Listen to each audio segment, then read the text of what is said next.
Edo politics. We're joined today by Osage Izeyam, who is a member of the People's Democratic Party. Morning, and thank you for coming on today. Thank you. Good morning. Thank you.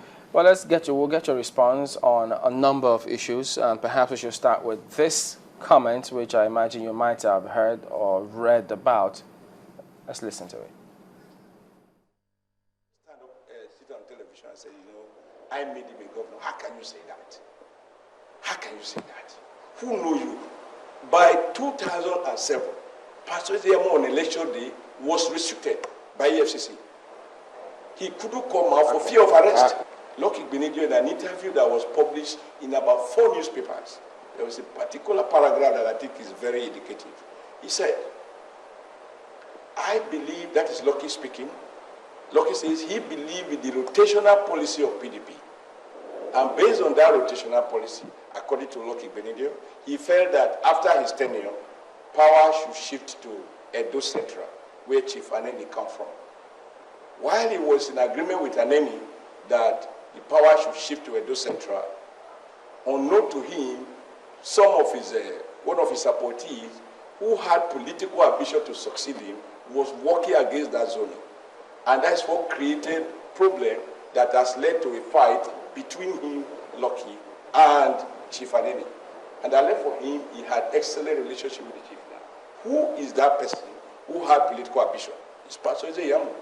Because he formed the Grace Group to try to fight from inside because he wanted to be governor after Lucky Benedio. And if you ask Lucky, he will tell you, as far back as 2003, the day his second term election was announced, Pastor went to Lucky's father to plead in company of another ACL leader who is currently out of the country.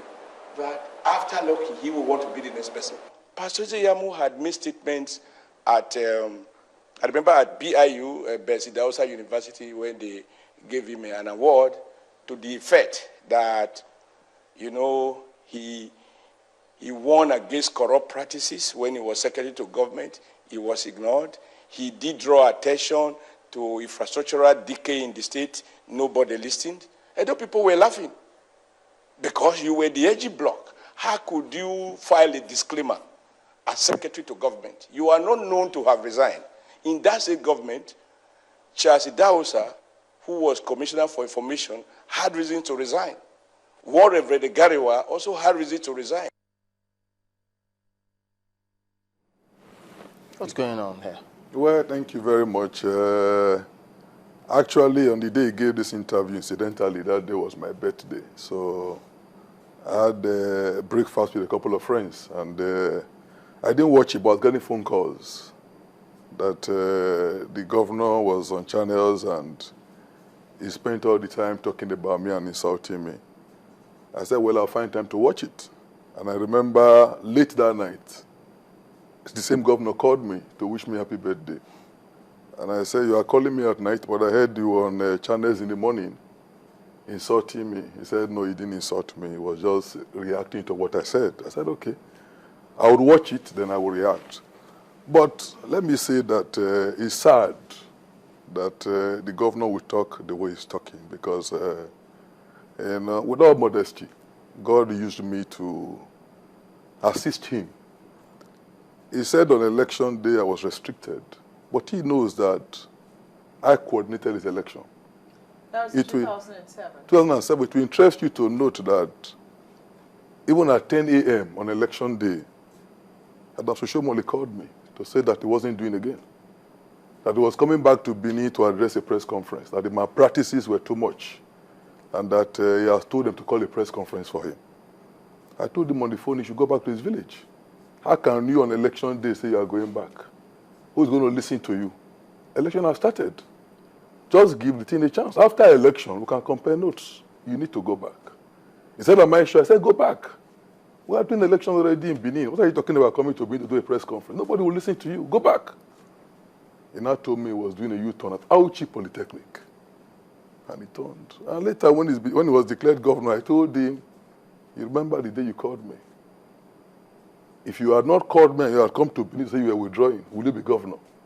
And he laughed and he thanked me. This is just one among several incidents. The many of the local governments on that day, he doesn't know what happened. I coordinated them. And when they announced that he lost, I asked him that evening, where was he? He called me again to say, where does he meet me? I said, come to Brett Igbinedion's house and let's work out a plan to deal with this issue. I was the one who set up a team immediately that night to begin to collate results on what was to be done. He came there alone, totally dejected.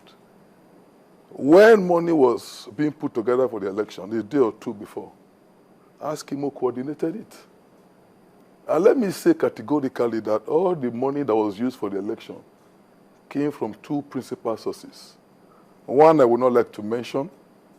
The second one from Captain Osa, who in this interview, he mentioned as one Captain Osa, a man who was your benefactor, a man who gave you all the money for your election. Now you refer to him as one Captain Osa, simply because they have seen through you and they have moved. They have moved on. It's unfortunate. He could not even bring money for his election. People gave him money, but he used it for other things. The money that was used for his election came from two sources, and I coordinated it. But let me tell you how we came together. He came to me when I was SSG and said he would like to be governor, and he needed my support. And I told him, but have you not also heard I'm interested? He said, yes, he heard, but he would like to appeal to me and all that. And I said, well, go on with your consultations, but your labor team won't fly. He said, well, if I'm ready to assist him, he will be willing to come anywhere. I said, okay, let's give it a thought. Later, we decided to support him. And he has moved from one place to the other because he started with the PDP. He went to the PDP. And the PDP told him he can't run on PDP. They won't give him a chance there. He went to AMPP, and that created some problems there. Then he decided to come up with Labour Party. The Labour Party team wasn't working, then he came to me. He came to me several times, and eventually I said, okay, we will support you. And the incident he was talking about, he was quoting Lucky Igbinedion. Even that statement shows why he should be grateful to me. Because if Lucky Igbinedion and Chief Aneni had agreed that the governorship should go to Edo Central, where he doesn't come from, and I opposed it, and ensured that the governorship now went to Edo, not where he comes from, it owes me gratitude. What he couldn't fight, I fought. And my argument then was very simple. I said, look, if you are talking about rotation, as far as I'm concerned, the only senatorial that has not gotten governorship, he said, don't not where Adams Oshiomhole comes from. Ali, Professor Ambrose Ali, came from Central. Oyegun, of course, Lucky Igbinedion, they came from Edo South. So if you want to talk about, let's rotate this thing, then equity demands that the thing should go to Edo North. But if you don't want to talk about equity, then let anybody run. That was my argument in Grace Group. You know, and everybody keyed into it. And I was the one who told people in Edo North that, quite honestly, if governorship is to rotate anywhere, it should be going to their place. So Oshiomhole should appreciate the fact that my fight brought his emergence, and he should be grateful to me. What's happening now? Sorry, what is happening now? Because you have left the APC, right?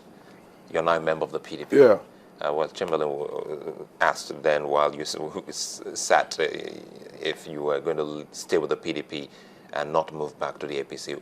What is happening in Edo now that you are in the PDP? Thank you. I chose to leave the APC because I don't believe in hypocrisy. If I leave a system hoping to create a better one, and I find out that what I thought to be a better alternative has even become worse than where I was before, I'm not the kind of person that will pretend I'll be detained in that place. Can we link your movement to what is happening in the Edo State House of Assembly? Yes. Now, we decided to leave. And the same Oshiomhole who is talking now, and of course, who created the situation that has led to the collapse of APC in Edo State, was all over the place, appealing to us. There was one day he stayed in my house from 10 to 5 a.m. And yet he wants to say as if, who is Ize Iyamu? Ize Iyamu was the Director General of your campaign. Ize Iyamu was your national vice chairman. Is there Yamu who you recommended to be a caucus member, a position held only by former national chairmen, former governors, and former ministers? Which position did I not hold in the APC?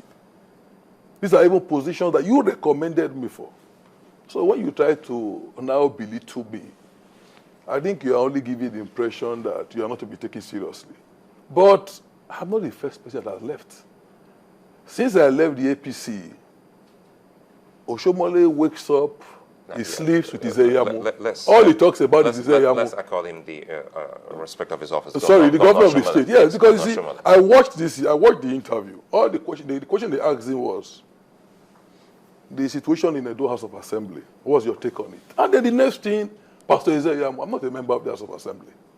He spent close to 30 minutes talking about me. And every day now he talks, it has become a dangerous obsession. All you talk about is Isaiyamu. You know, but you can't detain me. I must not continue to be in the same party with you. You know, and if you think I'm not important, why are you talking about me so much? What do you know?